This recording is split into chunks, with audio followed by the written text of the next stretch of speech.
There are many actions the facilitator can do regarding a meeting. You can see the various actions on agenda items by selecting the little caret and below it on the advanced meeting button. And you can see that you can roll back a meeting, you may pause a meeting, and you can even end the meeting by simply selecting one of those items. In this case, we're going to advance the meeting. We go to the next. The agenda item starts again. Obviously, 15 minutes was allotted for this. Now, if you find that you've made a mistake and you want to roll back the meeting, you can do the same thing, and that will take you back to the previous agenda item.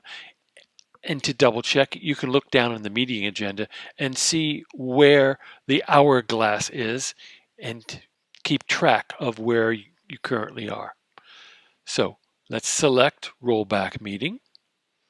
And in the meeting agenda area, you can see the icon of the hourglass is now in the previous agenda thing.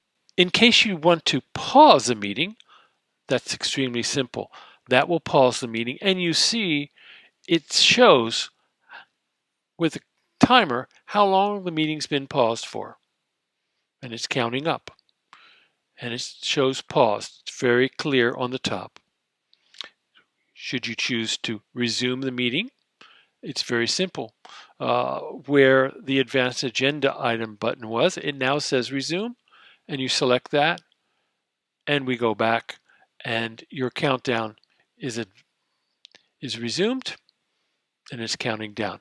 And it actually is resuming from where it had stopped previously.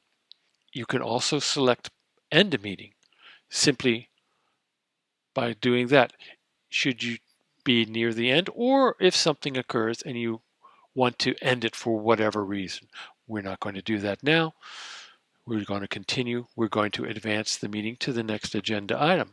We'll advance it again here and show you that it shows here who is currently speaking with the little megaphone underneath their photo. And now you know the multiple actions that you can take as a facilitator regarding the meeting and agenda items.